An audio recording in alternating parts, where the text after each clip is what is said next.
అందరికీ నమస్కారం అండి. బాచీరావు ఏఏ కుకింగ్ స్కూల్కి వెల్కమ్ అండి. ఈరోజు మన వీడియోలో మెంతికూర పప్పు తయారీ, మెంతికూరతో పప్పు కూర తయారీ విధానము. ఇక్కడ మెంతికూర, శనగపప్పు, అదేవిధంగా కావలసినటువంటి పోపు సామాను. ఇక్కడ మనకి కావాల్సినది ఆవాలు, జీలకర్ర, ఎండుమిరపకాయలు, కొంచెం ఇంగువ, కరివేపాకు. ఇష్టమైన వాళ్ళు పచ్చిమిరపకాయలు కూడా వేసుకోవచ్చు, కొంచెం కారం కావాలి అనుకునేటటువంటి వాళ్ళు. ఇక్కడ సింపుల్గా మనం శనగపప్పుని నానబెట్టేసి ఒక 2 గంటల సేపు వాటర్ తీసేసి పక్కన పెట్టండి. అదేవిధంగా ఇక్కడ పోపు సామాన్ అంతా ఇందులో చూపించిన విధంగా పెట్టుకోండి. కరివేపాకు తరిగి పెట్టుకోండి, ఇష్టమైన కొత్తిమీర కూడా వేసుకోవచ్చు.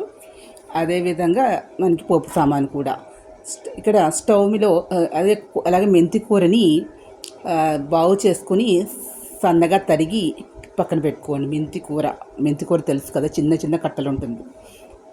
అంటే 2 కట్టల మెంతికూరకి 1 కప్పు మనకి శనగపప్పు. భరంగా మెంతికూర కడిగి పక్కన పెట్టేసుకున్న తర్వాత స్టవ్ మీద మూకుడు పెట్టుకుని ఆ మూకుల్లో మనగా కొద్దిగా నూనె వేసుకొని 4-5 స్పూన్లు నూనె వేసుకోండి.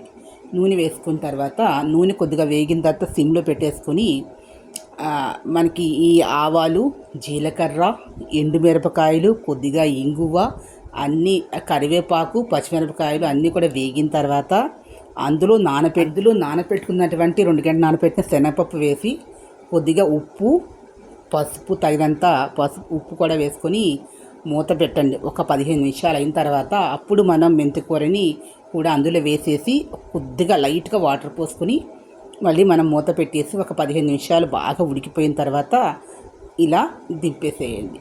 దింపేసిన తర్వాత పైన మనం కొద్దిగా నెయ్యి వేసుకునేసి మనం అన్నంలోకి, రోటీలోకి, పూరి, చపాతీలో కూడా చాలా చాలా బాగుంటుంది. ఈ వీడియో మీకు నచ్చింది, ప్లీజ్ సబ్స్క్రైబ్ మీ ఛానల్.